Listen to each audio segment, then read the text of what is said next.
Today we are going to start another project using a MinisForum motherboard. This is the BD895i SE ITX board. This is very similar to the BD795i ITX motherboard project we built last year. However, this new board uses the Ryzen 9 8945HX processor, which has a newer Hawk Point refresh, offering a faster integrated NPU for AI acceleration. It also includes slightly improved integrated graphics, RDNA 3. The PCIe 5x16 slot has also been strengthened to help support heavier graphics cards. Performance is said to be very similar, which we will be testing. Now that we have it out of the box, let's have a look at the motherboard. Sliding it out of the anti-static packaging reveals a layout that looks remarkably similar to its predecessor. The large passive heatsink dominates the motherboard, and buried under it is the CPU. The CPU is soldered into the board, so is not upgradable, and the heatsink comes already fitted.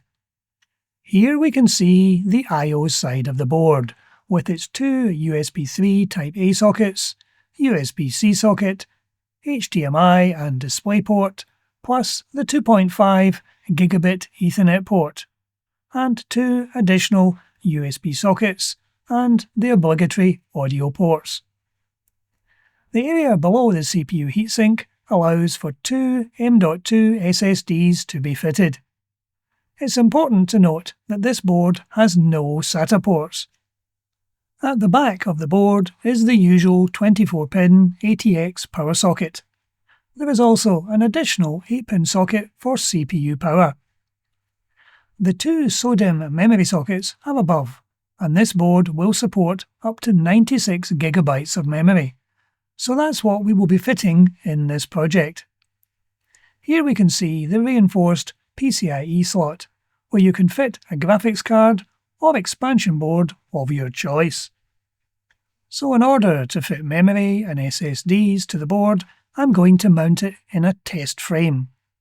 This is one we have used in the last MinisForum build.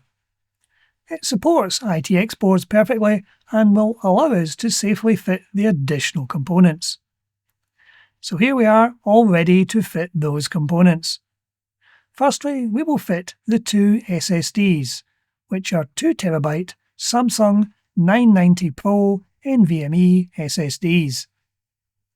There is a little plastic retaining plug that will hold the SSDs in place, which saves having to tackle the very small screws normally used. However, these plugs can be a little fiddly to use. Thankfully, you shouldn't need to take your SSD out unless you are either upgrading or the SSD fails. One SSD in and one to go. In the previous build, we fitted a 4TB SSD in the second slot. However, recent price rises have convinced me that a 2TB one will suffice. To ensure that these SSDs won't overheat and thereby shorten their lifespan, we're going to fit passive heatsinks to them. Next, we will fit the memory, which in this case is going to be two 48GB SODIMM boards. Like the cost of SSDs, the price of these memory boards has soared recently to dizzying heights, reportedly due to the AI data centers buying up all the memory chips. This is quite ironic, as AI will be the primary purpose of this computer. Many ITX and smaller form factor boards now use SODIMM memory boards, as they have a smaller footprint on the motherboard to that of traditional DIMM slots.